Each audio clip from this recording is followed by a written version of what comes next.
Bonjour, ici CryptoLi, j'espère que vous allez bien aujourd'hui. Alors, sans tarder, comme d'habitude, le prix du XRP qui se situe 69 centimes en baisse de 2,4% depuis 24 heures ou 8,3% depuis 7 jours en hausse. Les marchés sont légèrement en baisse avec 1,492 trilliards de dollars. OK?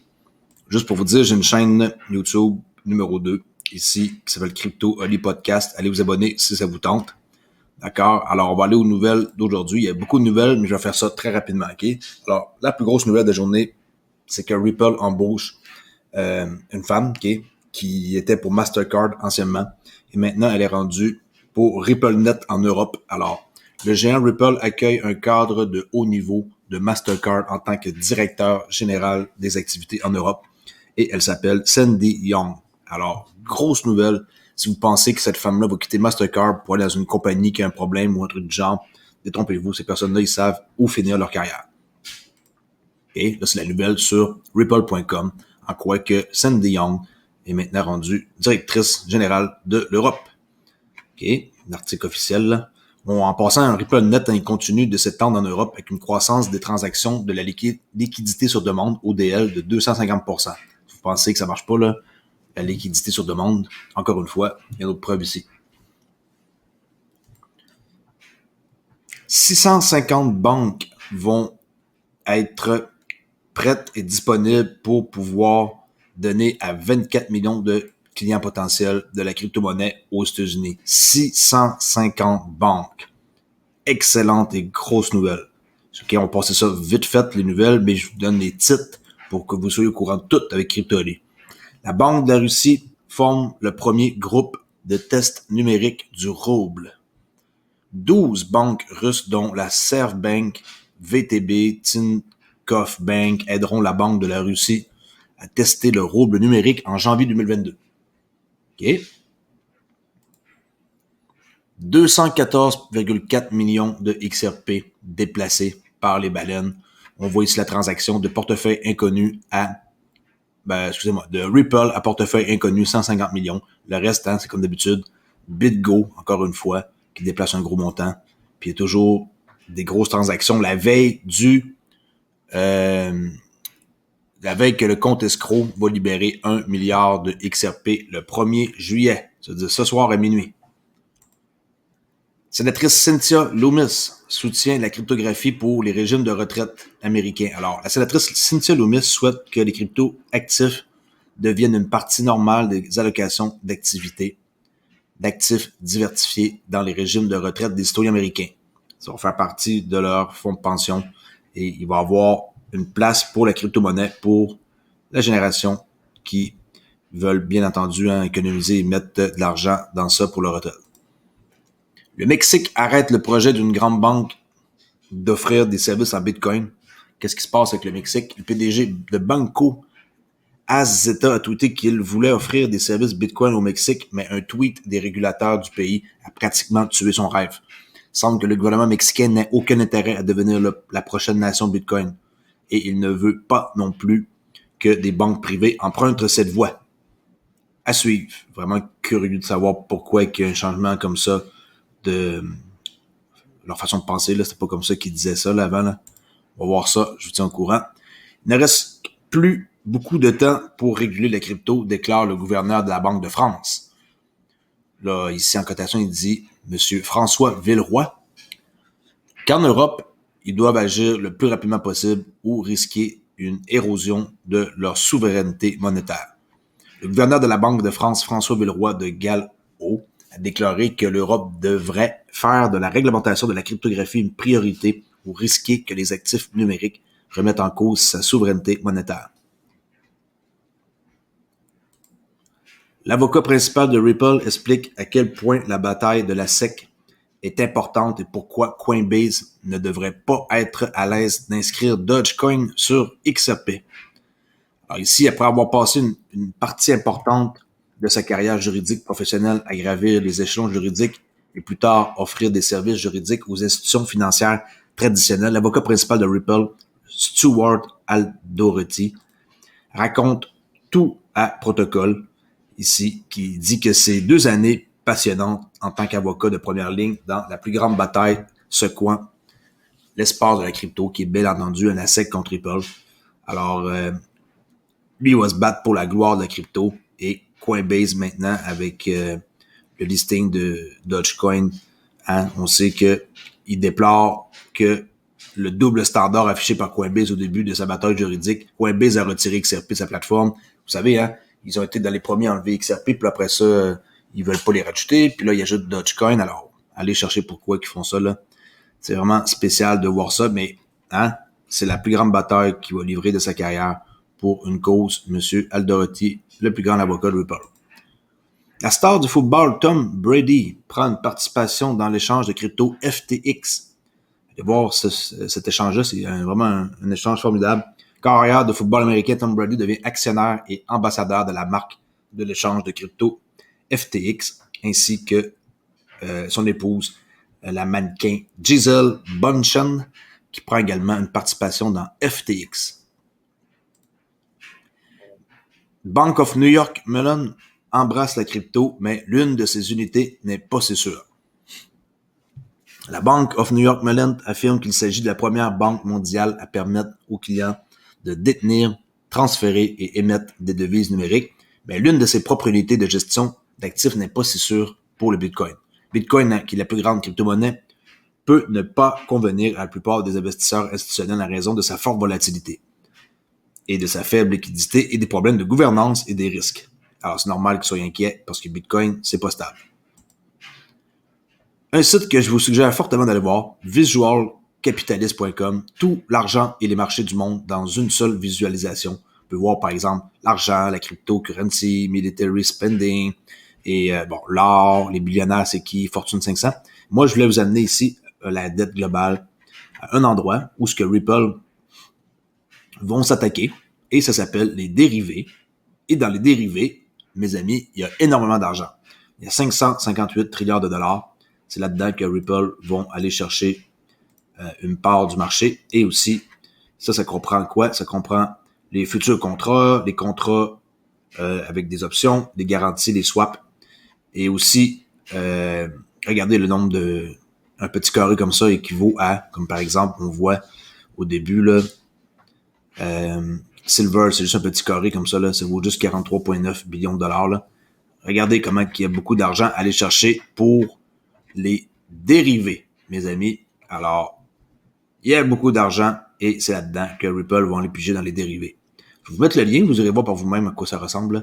Très intéressant. C'est pas la première fois que j'en parle, mais je tenais à vous le remontrer de nouveau. Sur lunarcrush.com, si vous pitonnez ici, vous écrivez dans la barre de recherche, par exemple, XRP, vous allez trouver c'est qui les plus grands influenceurs sur Twitter. Alors là, on peut voir que présentement, les plus grands influenceurs, c'est Dixron, ensuite Sir Gordon, Crypto Mami, David Goldstein de Pack Protocol, XRP Brown Queen, Nina Wright. Alors, marquez qu'est-ce que vous voulez ici. Mettons, on peut marquer BTC, Bitcoin. Et là, on va voir c'est qui est le plus influenceur sur Bitcoin. Documenting Bitcoin, Bitcoin Archive, Bitcoin Magazine, Bitcoin News, ok? On voit là Lars Davis, David Goldstein encore, Michael Saylor, ok? C'est pas intéressant pour voir qui influence qui. Aujourd'hui, c'est du lourd, les nouvelles, hein? Je vais vite, mais je vous montre tout. GD Entertainment and Technology lance Dual Crypto Dream Card, la première carte de débit crypto fiat multifonctionnelle sur le marché au monde. OK? La carte ressemble à ça. Alors, GD Entertainment, une société axée sur l'industrie à forte croissance liée à l'espace crypto, a le plaisir d'annoncer qu'elle a officiellement lancé sa carte Dual Crypto Dream Card, la première carte de débit crédit double crypto fiat au monde, contenant une double puce, et émise sous forme d'une carte en métal poli particulièrement élégante. Bon, on sait que crypto.com, ils font déjà ça, là, des cartes en métal. Mais, eux, ils viennent de lancer la carte de débit crypto fiat multifonctionnelle sur le marché au monde. il va y en avoir de plus en plus en passant qui vont faire ça, là. Ça ici, c'est une vidéo que je vais vous mettre dans la description pour écouter. Un petit montage qu'on peut voir pour vous montrer des trucs importants à savoir sur les cas d'utilisation de Ripple là, avec des clients. Alors, je vais la mettre en description pour ne pas prendre trop de temps pour cette vidéo. Elon Musk qui pense avoir 500 000 utilisateurs de Starlink d'ici l'année prochaine. Vous savez, un satellite là, en orbite, en low orbite pour Internet gratuit. Là. Ben, gratuit. Il faut prendre pareil une petite machine, là, le satellite. Là. Mais, bon, 500 000 clients pour les 12 prochains mois. Forte chance que ça soit atteignable. Puis, les utilisateurs individuels vont payer quand même, regardez bien ça, 99$ par mois pour avoir la version bêta, ce qui n'est pas donné, là.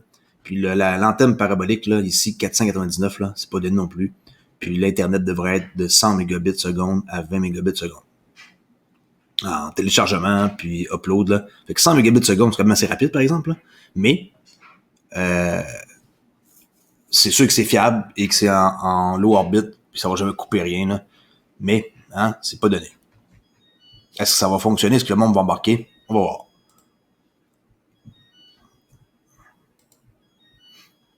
Ici, aujourd'hui, il y a eu le America on Fire, que j'ai écouté un peu au début de la matinée. Très, très, très, mais très intéressant. Ça dure 2 heures. Je vous dis pas d'écouter 2 heures, là. Essayez d'aller voir qu'est-ce qui vous intéresse le plus, là. Je sais pas comment on peut faire pour savoir. Mais, mettons, une que j'ai beaucoup aimée, là, c'est cette femme-là ici. Mrs. Hammer, là. Remarquez cette femme-là. Allez écouter qu'est-ce qu'elle a dit. Très, très, très, très, très intéressant. Vous allez apprendre des trucs incroyables par rapport à qu'est-ce qui s'en vient puis comment ils voient ça, eux autres, de la crypto puis la réglementation puis tout. Le sommet de la blockchain au Texas le 8 octobre 2021. Alors, avec des personnes connues, là, Cynthia Lummis, Nick Carter, Nick Baita, Val Benberge, Perian Boring. OK. Alors, allez voir ça ici. On peut voir tous les speakers qui vont parler là-bas cette journée-là. Si ça vous intéresse, vous pouvez aller voir le sommet qu'il va y avoir au mois d'octobre au Texas. En anglais, malheureusement. Academy.hackspace.com, mécanisme de consensus versus preuve de travail, proof of stake, tous ces termes-là, qu'est-ce que ça veut dire exactement? C'est quoi tous ces mots-là? Il y a beaucoup de monde qui comprend pas du tout qu'est-ce que ça veut dire. Alors, la preuve de travail, c'est quoi? C'est comme Bitcoin, Ethereum. Par la suite, on peut avoir preuve de participation, hein, comme Quantum, par exemple. Alors, tout ça, c'est compliqué à comprendre. Des POS comme EOS, Tron. Si vous êtes mélangé un peu, ça va vous faire une bonne aperçu de comment ça marche. POA, comme VeChain, c'est construit là-dessus. Okay? Algorithme de consensus basé sur des tolérances byzantines. C'est tous des termes qui sont techniques. Comme la PBFT, Zilliqa sont basés là-dessus. FBA, bon, ça c'est nous, ça nous concerne. Ripple puis Stellar. Blockchain FBA qu'on appelle. Tout ça, je vais mettre ça. Allez voir qu'est-ce que vous connaissez pas et lisez. Plus on lit, plus on devient informé et plus on veut investir dans la crypto parce qu'on connaît l'avenir. On sait que ça va être rose. La FINRA qui annonce qu'ils vont donner une pénalité à Robinhood, hein, avec qu'est-ce qui s'est passé avec GameStop, 70 millions de pénalités. Bien fait pour votre gueule, Robinhood, qu'ils ont vraiment mal géré leur affaire en bloquant les comptes. Les gens ne pouvaient même plus sortir leur argent. OK? Un membre du Congrès, un autre fou ici, là, qui s'appelle Brad Sherman, qui appelle à la fermeture des crypto-monnaies. Imaginez-vous donc, un membre démocrate, on ne se prend pas là, du Congrès, Brad Sherman affirme qu'il préférerait laisser les gens acheter des billets de loterie plutôt que de la crypto-monnaie. Bon, monsieur Sherman, je vous annonce que vous venez de baisser dans mon estime encore plus que déjà que je vous appréciais pas beaucoup, là. Incroyable. Pensez-y à ça, là. Quelqu'un qui est en train de penser que la crypto-monnaie, il veut faire fermer ça, là. Faut être un peu crazy pour penser ça. Visa qui effectue 5 embauches et placements stratégiques en cryptographie. Le géant des paiements Visa a élargi son équipe de cryptographie interne avec 5 embauches. Et maintenant, ils ont annoncé ça sur Twitter. Il va y avoir plein de beaux monde là-dedans.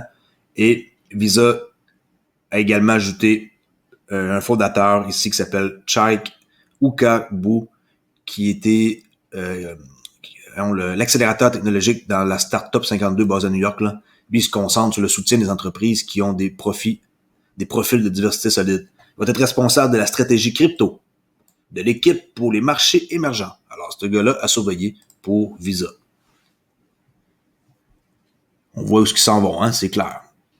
Crypto Kingpin, Monsieur Olav Carlson, oui, qui achète un manoir de 28,5 millions de dollars à Hollywood. Alors, félicitations pour ce bel achat.